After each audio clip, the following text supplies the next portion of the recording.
tema da nossa conversa afiada de hoje tem a ver com as relações pais e filhos. E eu quero começar com um texto que ilustra o título desse tema. Preciso perdoar meu pai por ele trair minha mãe, mas não consigo. Esse é o tema da nossa live. Preciso perdoar meu pai por ele ter traído minha mãe, mas não consigo. É uma questão de saber qual é o meu papel. Nos textos que enviei hoje, na reflexão desse dia, que eu enviei para todos nas redes sociais, eu esmiuço algumas partes. E a primeira coisa tem a ver com isso. Os papéis. Que papel é que está sendo tratado? Pais, a pessoa diz assim, preciso perdoar meu pai. Meu pai traiu minha mãe. Mas a relação não é essa de filho. A relação é o pai e a mãe, mas a relação entre pai e mãe é de marido e mulher, esposa e marido, marido e esposa. Né? Então, quem traiu aí foi o marido que traiu a esposa e não o pai que traiu a mãe. Quando fala isso, o pai que traiu a mãe, é o filho que está no meio da jogada. Né? É o filho ou a filha. Quando eu disser filho, eu estou falando dos dois. É o filho que entrou na jogada do marido e da mulher. Né? E ele trouxe para si essa posição. E esse é o primeiro equívoco nosso. É onde começa toda a confusão. Né? Que desemboca em não consigo perdoar. Mas claro que você não consegue perdoar. Não tem a ver com você, tem a ver com o marido e a mulher, não tem a ver com você, filho. Então, o primeiro passo é coloque-se no seu lugar. Você é filho. E não houve nada entre a relação de pai com filho ou de mãe com filho. Essa relação é uma relação muito específica. Não tem a ver com os dois lá de cima quando se relacionam entre eles, marido e mulher. Então, o que acontece é que às vezes um lado do casal, ou a mãe ou o pai, usa isso para atingir o outro lado. Né?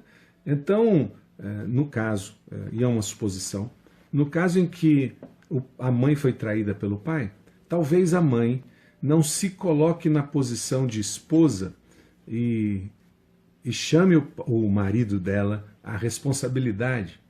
Então, o que acontece é que às vezes ela fica ressentida, magoada, e os filhos compram essa história da mãe. E ficam com raiva do pai. Como se estivesse fazendo o papel que a mãe deveria fazer como esposa e não fez. Porque ela se coloca numa posição de vítima. Então, os papéis estão trocados e os filhos acabam sendo usados inconscientemente para fazer esse papel da vingança. Então, o meu marido me traiu, ou a minha esposa me traiu, eu fico numa posição de vítima, de ressentido, de magoado, e os meus filhos ficam com raiva da minha esposa ou do meu marido, por mim. É pesado isso, não é? Mas é importante prestar atenção que fazemos esse papel. Segundo, se não foi comigo, foi com a minha mãe, foi com a esposa do meu pai, né? Eu não tenho nada que perdoar, eu não tenho conteúdos para perdoar, porque está tudo certo aqui dentro.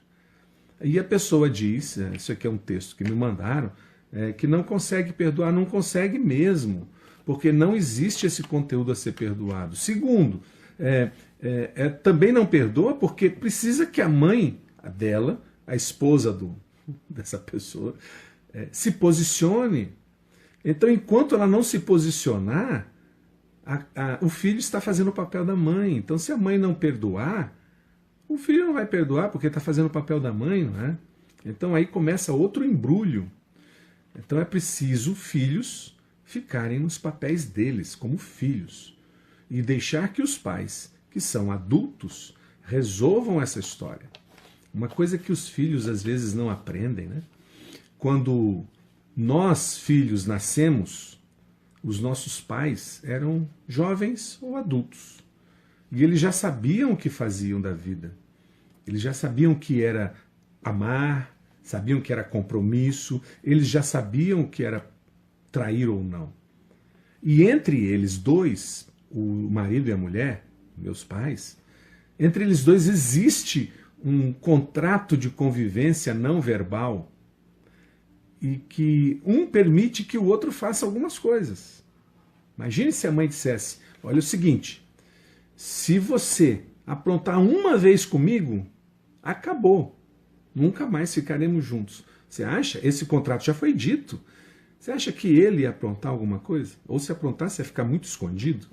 Mas isso é a mãe que assume ou o pai que assume. É um contrato entre os dois, entre o homem e a mulher. Né?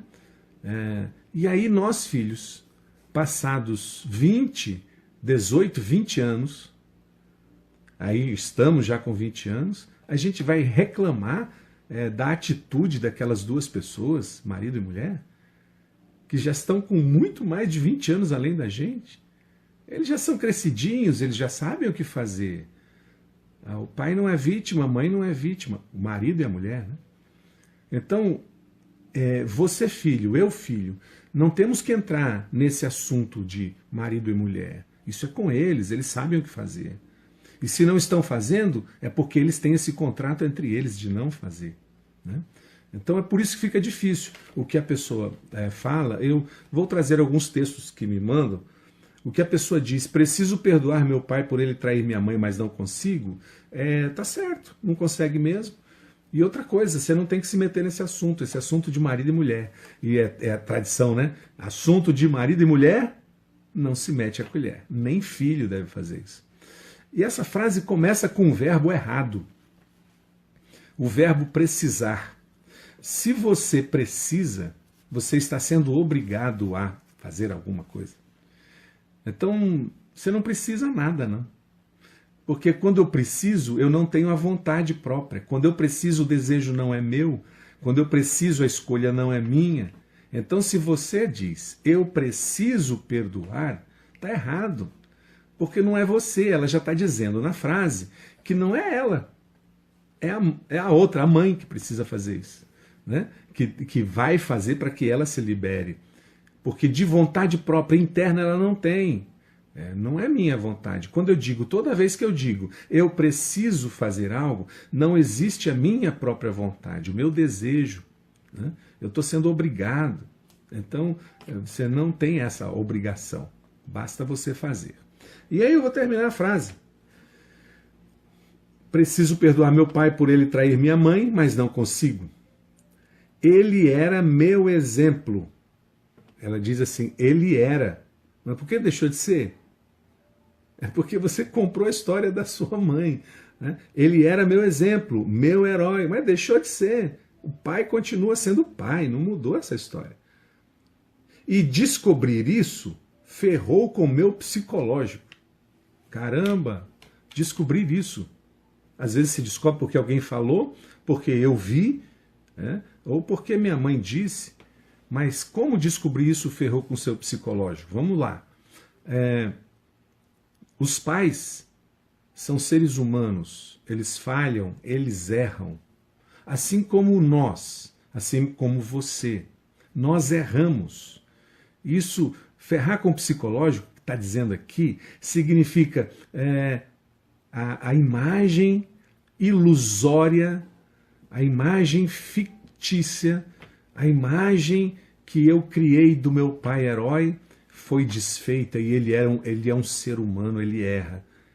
Isso não é ferrar. Eu adoro quando as desilusões acontecem, porque aí começa a realidade. Quando as desilusões acontecem, acontece a realidade. Eu me encontro com minhas fraquezas, com a minha fragilidade, com a minha humanidade, com a minha finitude.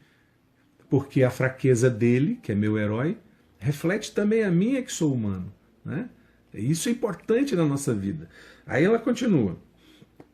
Não consigo mais ser segura, nem me relacionar amorosamente.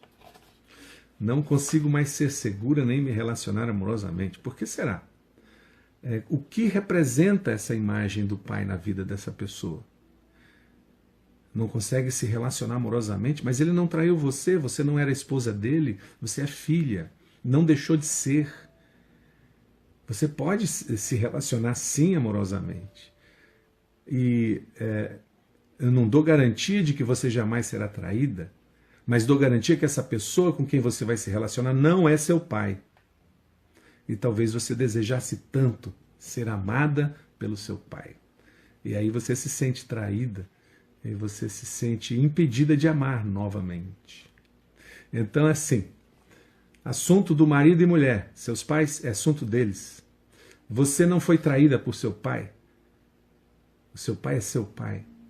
Continue amando o seu pai, e aí você vai poder amar para frente. Né? O amor que você procura num homem não é o amor do seu pai, é o amor de um homem. Você pode amar sim. É interessante as coisas como falamos, não é? Sobre esses assuntos, eu até marquei, você pode ver nos outros vídeos, nas outras transmissões, foi a transmissão de número 37. Eu me decepcionei com você. Adoro as decepções, nesse caso, desilusão, né? Eu me decepcionei com você, criamos expectativas em cima de imagens próprias. E na transmissão de número 37, eu me decepcionei com você, eu falo mais sobre isso. Também na transmissão de número 14, que falo sobre mágoa, você guardou mágoas de uma imagem do seu pai, mas não era do seu pai. Né? Então, mágoas, fala um bocado sobre isso. Também na transmissão de número 21, minhas origens e conexão. Quem são essas pessoas? Minhas origens, meus pais, elas devem ser mantidas. E quando eu trago essa imagem de que meu pai me traiu, eu corto essa conexão e minha vida se torna infeliz. É importantíssimo manter essa conexão. É a lei da ordem, é isso mesmo. Né? Então, assim, tem uma coisa. Quando eu digo, a última coisinha para encerrarmos, quando eu digo meu pai me traiu, eu estou fazendo um julgamento. Eu estou fazendo um julgamento e só julga aquele que se considera melhor que o outro. Porque se eu julgo, eu tenho um conhecimento a mais sobre quem é o outro é menos do que eu. Então, no julgamento, meu pai me traiu, eu me mantenho maior do que aquela pessoa que eu estou falando. E quem é essa pessoa? Meu pai. Ele é maior do que eu. Meus pais são maiores do que eu. Eu sou filho, eu sou a criança. E eu estou julgando um ente, um ser maior do que eu. E quando eu faço isso, eu tranco em mim as possibilidades de eu crescer, de eu demonstrar aos meus filhos o amor por eles. Então, estou impedindo o amor paterno fluir em mim. E esse amor paterno que eu impeço de fluir em mim, eu não deixo fluir para os meus filhos. E vou me comportar da mesma maneira. O julgamento me coloca numa posição de superioridade.